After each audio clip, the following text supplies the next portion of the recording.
Nationales ont reçu le rapport des experts chargés de la formulation technique des recommandations ce vendredi au palais de la présidence de la République. Et puis le ministre de la Communication et de la Poste a rencontré les responsables du secteur postal au cœur des échanges, les stratégies à mettre en place pour faire rayonner la Poste du Bénin. Enfin, dans ce 13h, on fera le point de cette table ronde sur l'éclairage public. 2 recommandations sont faites à cette occasion. Il s'agit essentiellement d'adopter l'énergie solaire pour assurer l'éclairage public.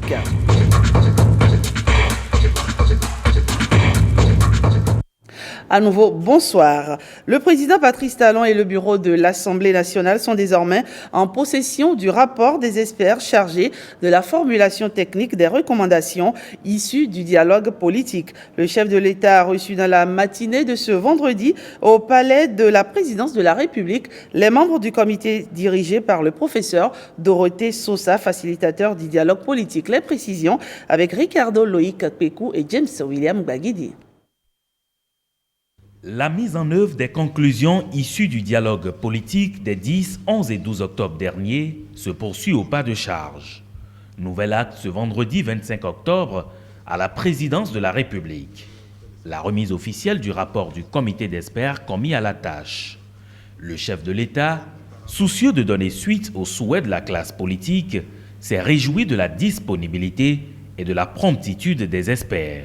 Je voudrais, à mon nom personnel, au nom du bureau de l'Assemblée nationale conduit par le président de l'Assemblée nationale, vous remercier pour votre disponibilité. Il y a quelques jours seulement, monsieur le coordonnateur du comité, vous conduisiez les échanges des assises politiques et j'ai eu le grand bonheur à la clôture de recevoir le rapport final du dialogue et par la suite la synthèse du rapport. J'ai invité la conférence des présidents de l'Assemblée nationale à apprécier avec moi le contenu de la dite synthèse. Vous avez pu noter tous qu'à notre satisfaction commune, la conférence des présidents de l'Assemblée nationale et moi-même avons salué la bonne tenue du dialogue, le contenu pertinent du rapport et nous avons aussi noté avec intérêt et satisfaction qu'il conviendrait bien que les recommandations puissent être mises en œuvre telles que souhaitées par la classe politique rassemblée. C'est à l'issue de ces constats et convergences de points de vue que nous avons convenu de mettre en place un comité chargé de la formulation technique des recommandations. Pour nous, il fallait s'inspirer de l'esprit des recommandations, de leurs lettres et, dans la mesure du possible, des détails de la lettre de recommandation pour traduire en langage technique le souhait de la classe politique rassemblée. C'est à cette fin que nous avons constitué, le bureau de l'Assemblée et moi-même, composé le comité qui rassemble 4 personnalités qui ont conduit les assises, vous-même, monsieur le coordonnateur du comité, le rapporteur principal, les 2 rapporteurs adjoints, 5 autres personnalités connues pour leurs compétences en telle matière. J'ai donc choisi 2 personnes, en l'occurrence le président Nago, dont il n'est plus nécessaire de rappeler l'expérience, la connaissance et l'expertise en cette matière, ainsi que le questeur Okulola, qu'on connaît aussi bien pour sa connaissance en ce qui concerne les réflexions techniques, les lois. Le bureau de l'Assemblée a désigné le président Kassa, le président Gounoua Blay, ainsi que l'honorable Augustin Renvoyebla. Ces 5 désignations donc, ont complété les 4 des assises et le comité de 9. Vous avez commencé de suite à travailler et j'ai donc noté que vos travaux sont bien terminés et que vous êtes en mesure de nous présenter, le bureau de l'Assemblée nationale et moi-même, le rapport de vos travaux. Je veux bien vous que je le répète, la formulation technique des recommandations issues de dialogue politique. Nous allons à nouveau avoir la satisfaction de progresser dans notre processus de dialogue politique et de refonte des textes qui, de souhaits communs, des textes qui doivent être reformulés pour le calme politique et notre marche résolue vers le développement. En présence des membres du bureau de l'Assemblée nationale, le coordonnateur du groupe d'experts s'est réjoui de l'ambiance courtoise dans laquelle les travaux se sont déroulés. Le professeur Dorothée Sosa présente au président de la République et au bureau de l'Assemblée nationale l'essentiel des conclusions du comité d'experts. En somme, et à l'issue des discussions, outre les dispositions constitutionnelles qui appellent une retouche dans la perspective de certaines des réformes souhaitables, 3 textes actuellement en vigueur ont été proposés à une révision, tandis que 2 autres devront faire l'objet d'une création nouvelle. Les textes dont la révision est proposée sont les suivants.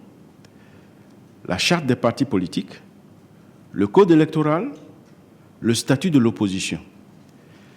Les 2 textes nouveaux qu'il conviendrait de prendre sont les suivants. Une loi sur le financement public des partis politiques, une loi d'amnistie. Des avant-projets de ces textes sont joints au présent rapport. Tout en adressant ses félicitations aux membres du comité d'experts, le président Patrice Talon n'a pas manqué de saluer leur engagement patriotique. Le chef de l'État a invité le président de l'Assemblée nationale et les membres de son bureau à se mobiliser pour faire accélérer l'étude des points inscrits au chapitre des recommandations. Louis Vlavonou s'est dit engagé à faire preuve de célérité. Avec le déroulé qu'on a constaté et le déroulement des travaux, nous constatons que la mayonnaise a pris. Pour ma part, je prends l'engagement de faire le lobbying pour faire passer le message du patriotisme pour le bonheur de notre peuple. Je prends l'engagement que les 5 propositions, c'est-à-dire 3 anciennes à améliorer et 2 nouvelles qui devraient être prises, je prends l'engagement que nous allons faire avec diligence, même en extrême urgence. En tout cas, en ce qui concerne mes prérogatives, je les assumerai de manière à ce que tout se fasse dans les délais requis pour le bonheur de notre peuple. Le travail fait par les experts constitue, selon le président Patrice Talon, un pas important pour l'apaisement du climat sociopolitique. Le chef de l'État a promis jouer sa partition jusqu'au bout. Je veux reconnaître avec tous ici présents que notre pays dispose effectivement des ressources nécessaires, aussi bien au niveau de la volonté politique, au niveau de l'engagement patriotique, au niveau de la compétence, de l'expertise. Notre pays dispose donc de toutes ces ressources-là pour faire face à ses besoins, à ses difficultés, à son destin.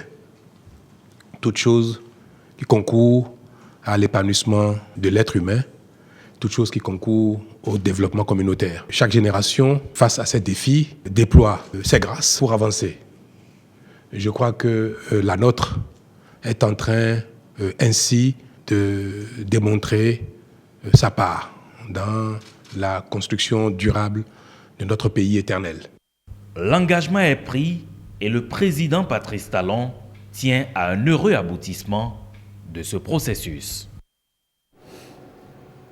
Vous l'avez donc constaté, le comité d'experts chargé par le chef de l'État et le bureau de l'Assemblée nationale de la formulation technique des recommandations du dialogue politique a donc rendu son rapport. Certaines des conclusions qui y sont contenues nécessitent la révision de la Constitution du 11 décembre 1990, une révision qui a toujours suscité des polémiques dans le contexte politique béninois. Pour éviter toute suspicion, le chef de l'État a abordé le sujet avec ses interlocuteurs du jour. Objectif rassuré de ce que nulle retouche de la Constitution ne puisse donner lieu à des velléités de maintien d'un chef d'État au-delà de 2 mandats actuellement admis. James William Baguidi, Ricardo Loïc Pécou pour le reportage. Une retouche de la Constitution du 11 décembre 1990 est nécessaire pour la traduction en actes des recommandations du dialogue politique au Bénin. Le comité d'experts en charge de la formulation technique des dites recommandations en est convaincu. L'organisation d'élections générales étant apparue aux yeux de l'ensemble des acteurs politiques béninois comme une nécessité pour mettre un terme au cycle particulièrement coûteux des élections chez nous, les acteurs politiques présents au dialogue national avaient opté à l'unanimité pour l'organisation de telles élections générales. Pour y parvenir, il faut uniformiser tous les mandats politiques électifs en leur appliquant la même durée, ce qui n'est pas le cas actuellement. Une telle évolution nécessite une réforme de fond devant toucher la Constitution du 11 décembre 1990 en ses articles 50, 80 et 81, de même qu'une refonte conséquente du Code électoral.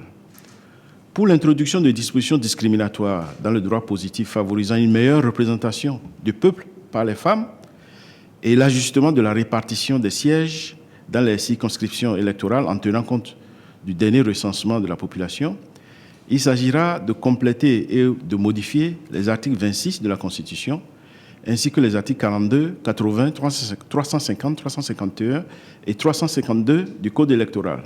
Des propos qui ont suscité une réaction du chef de l'État, inquiet des polémiques récurrentes engendrées par toute idée de révision ou de modification de la Constitution au Bénin. Vous savez, monsieur le coordonnateur, monsieur les membres du comité, que j'ai désormais une certaine aversion pour cette question. Que je l'ai dit ouvertement à plusieurs occasions, que je ne souhaitais plus, durant mon mandat, en tout cas pour le reste du mandat, revenir sur cette question qui soulève beaucoup d'incompréhension et de polémiques. Même si parfois le bien fondé n'est pas à démontrer. C'est vrai que, comme il faut le comprendre, sauf à trouver le contour juridique permettant la chose, les élections générales qui induisent forcément l'alignement des mandats appellent à revoir la durée du mandat des députés, ce qui est d'ordre constitutionnel.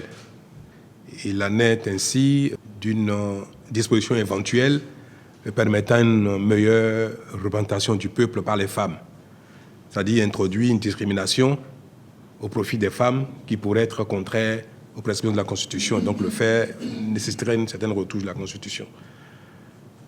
J'avais secrètement espéré que la mise en œuvre de ces recommandations puisse trouver une habileté juridique qui peut-être nous éviterait une retouche. Mais je voudrais vous exprimer mes inquiétudes, ma réflexion quant à ce processus de révision.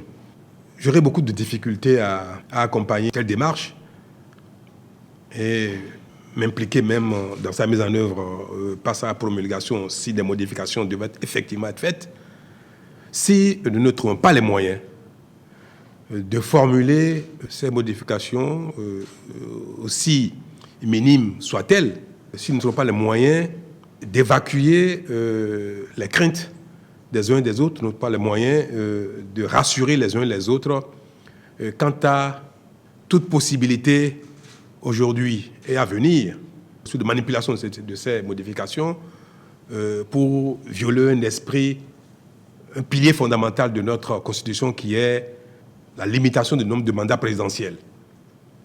Vous savez qu'un acquis important auquel nous sommes attachés unanimement dans le pays, c'est que nul ne peut exercer plus de 2 mandats présidentiels au Bénin, quelles que soient les circonstances. Mais nous savons malheureusement que c'est devenu un peu la mode qu'à l'occasion ou bien chaque fois qu'une constitution est touchée, même simplement techniquement, pour régler un problème du moment, cette modification est évoquée comme un changement de constitution, est présentée comme changement de constitution, l'instauration d'une nouvelle république, pour remettre souvent les compteurs à zéro, afin que le président, l'exercice pendant le mandat durant lequel la constitution est effectuée, ou les mandats passés avant cette modification, soient considérés comme zéro, et que le chiffre 2, la limite des 2 mandats, commence à être décompté seulement après la modification, c'est-à-dire après ce que nous appelons nouvelle constitution. Et ça conditionne nos concitoyens de sorte que personne ne veut toucher la constitution pour éviter ce risque-là. Même moi-même, j'y tiens. Je suis également conditionné par ce risque, par cette interprétation. Je n'ai pas de doute sur mes pulsions personnelles, sur ce que mon esprit est capable de faire ou de devenir. Je n'ai pas de doute là-dessus. Mais nous avons l'obligation de disposer pour aujourd'hui et pour demain. Nous avons l'obligation de prévenir également toute pulsion qui pourrait venir de l'un quelconque d'entre nous demain. Et peut-être même de personnes qui utiliseraient, même si elle n'est pas encore connue aujourd'hui, elles seraient tentées d'utiliser de telles modifications à des fins pour des intérêts personnels. Je n'ai pas tous les contours juridiques de la question. Je l'exprime comme un citoyen ordinaire, comme un profane. Je le suis en la matière.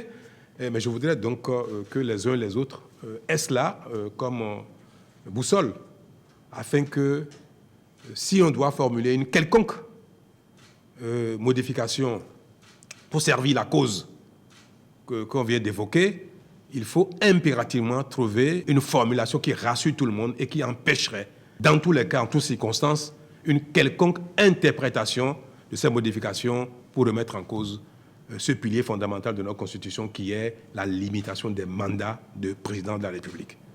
Si on ne parvient pas à le faire, mon lobby ne servira pas cette cause et je ne promulguerai jamais une constitution, une modification constitutionnelle qui pourrait demain nous créer des histoires. C'est vrai, nous voulons progresser, mais nous voulons tenir compte de ce que nous sommes.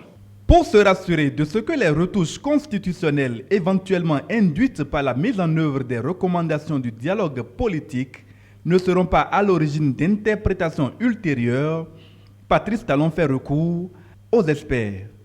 Vous l'avez bien dit, cela soulève des suspicions énormes au niveau du peuple béninois. Nous avons vécu le cas à plusieurs reprises et au jour d'aujourd'hui, pour le peuple béninois, la révision de la Constitution est synonyme de la remise en cause de ce pilier auquel vous avez fait allusion, la limitation du nombre de mandats.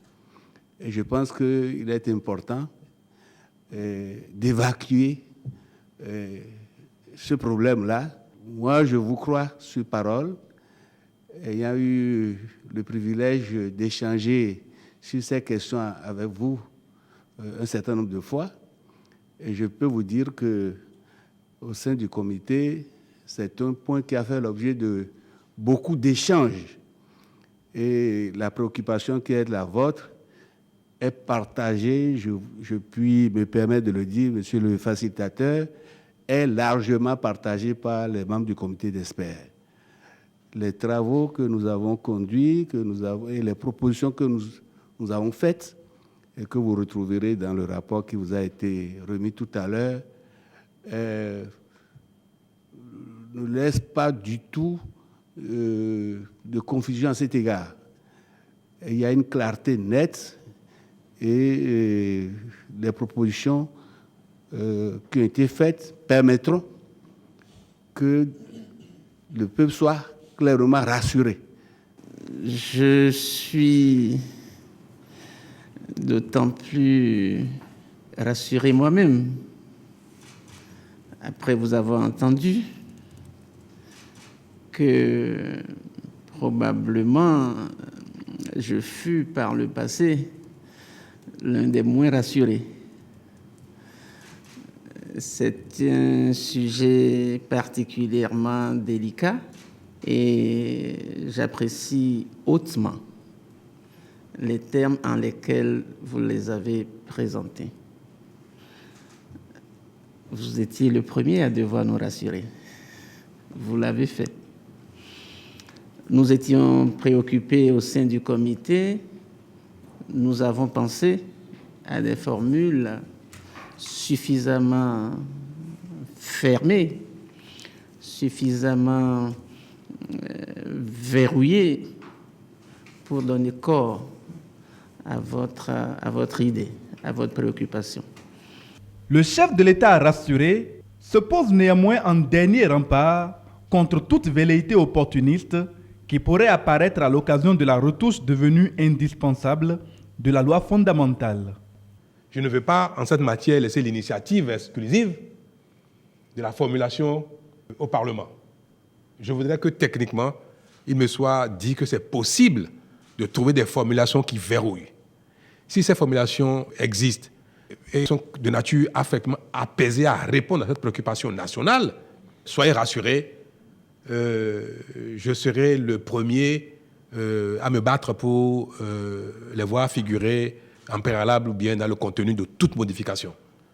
Je serai même disposé jusqu'à aller à un conflit entre institutions pour préserver ce pilier fondamental de notre constitution, de la volonté du peuple béninois. La deuxième session ordinaire de la 8e législature étant déjà ouverte, la marche résolue vers l'implémentation des grandes conclusions du dialogue politique peut se poursuivre en toute sérénité. Et on poursuit ce 13h, c'est désormais une certitude.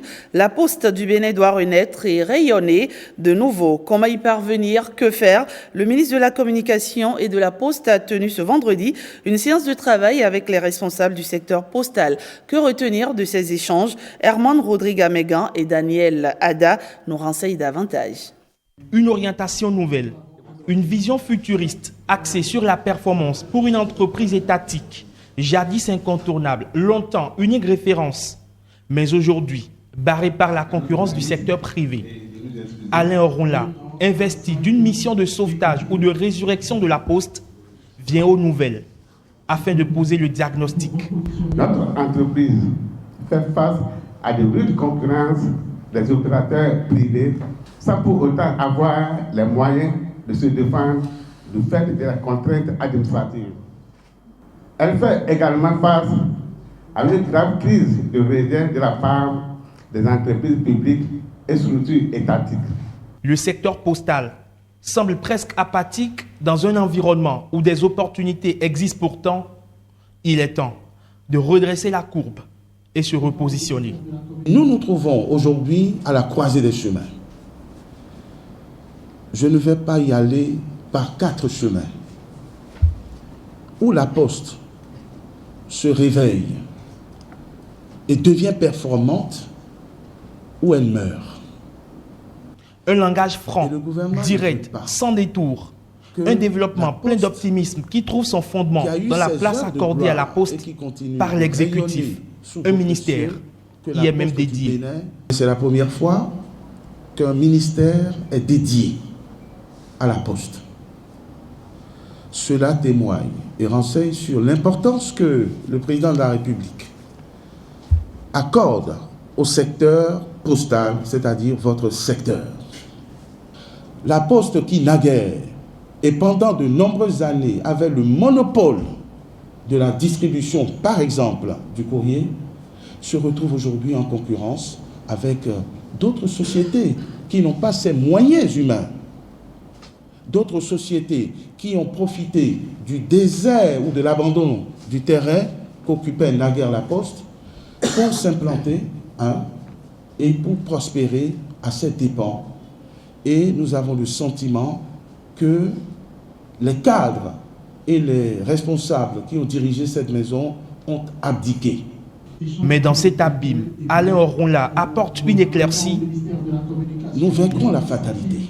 Nous savons que ça ne va pas fort. Mais nous savons que nous pouvons opérer les mutations que nécessite le redressement de cette maison. Il y va avec assurance et conviction.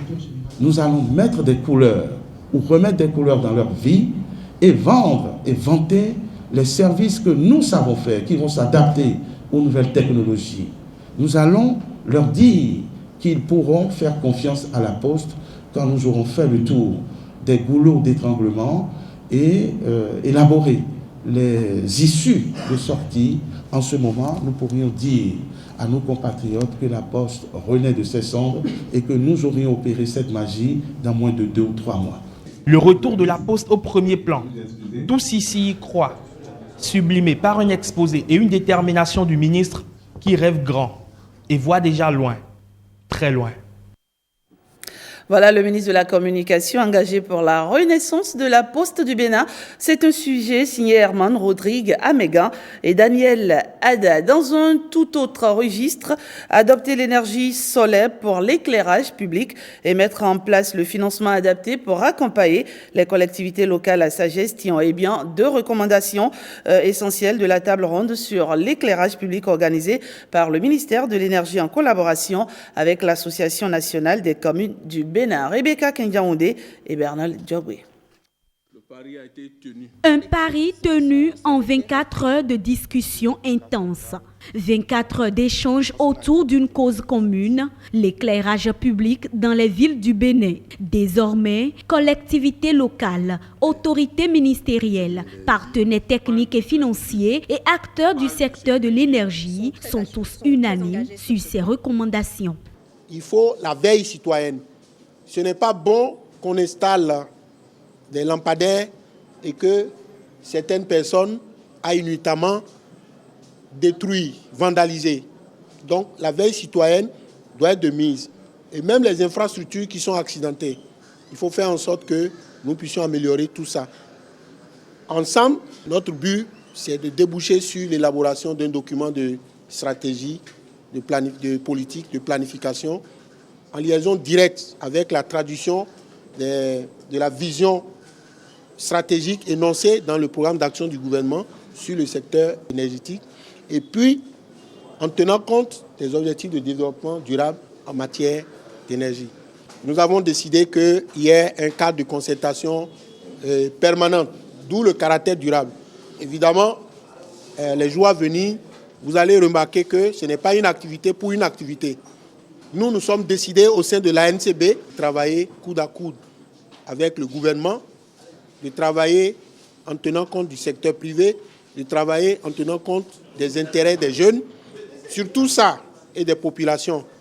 Voilà, il est clair que nous sommes dans une dynamique où nous devons travailler ensemble pour améliorer l'efficacité énergétique. L'une des solutions et recommandations également retenues au cours de ces assises est l'adoption de l'énergie solaire, source providentielle réputée durable. Les partenaires actifs dans ce domaine proposent. Ces propositions concernent notamment l'élaboration, par exemple, de la cartographie de tout ce qui est éclairage public au Bénin, et aussi la mise en œuvre des mesures concrètes pour la réparation de tout ce qui est lampadaires qui sont actuellement en souffrance dans les localités. Ces avantages sont d'abord dans l'embarquement de la technologie. Quand nous savons qu'aujourd'hui nos routes sont jonchées de lampadaires qui n'éclairent pas du tout ou éclairent très peu. Et donc notre groupe propose des techniques qui permettent la gestion à distance et en même temps permettent aux communautés d'avoir l'intensité continuelle selon que l'appareil les a prévues. Des propositions qu'accepte de transmettre au gouvernement le ministre de l'Énergie. Ce sera avec plaisir que je prendrai possession, effectivement, de manière formelle, des conclusions de cette journée que je peux qualifier déjà de féconde, et préparer le nécessaire avec mes collègues pour faire une présentation en bonne et due forme au gouvernement. En ce qui nous concerne personnellement, nous prendrons toutes nos responsabilités et je vous garantis que nos engagements seront constamment au rendez-vous. Bravo, monsieur le ministre de l'Énergie. Je répète encore une fois, le pari a été tenu. Chacun parmi nous, d'entre nous, jouera sa partition. Dès qu'il y aura la sécurité par rapport à l'éclairage public. Mon secteur qui éminemment est en charge aussi bien de la défense du territoire que de la sécurité intérieure fera tout pour que la quiétude aille à l'intérieur de ce pays. Les communes ne demandent pas grand-chose. Les communes remercient le gouvernement et les partenaires pour l'effort qui se fait déjà. Mais les communes souhaitent qu'on aille de l'avant, qu'on fasse un pas en avant, qu'on fasse en sorte qu'en synergie d'action, les gouvernements locaux et le gouvernement central puissent travailler au bonheur de la population béninoise en ce qui concerne l'éclairage public. La thérapie pour chasser définitivement l'obscurité des artères et communes du Bénin semble être trouvée. Ceci pour garantir la sécurité des populations et améliorer leur cadre de vie. Voilà, c'est fini pour ce 13h. Je vous remercie de l'avoir suivi. Passez un excellent samedi.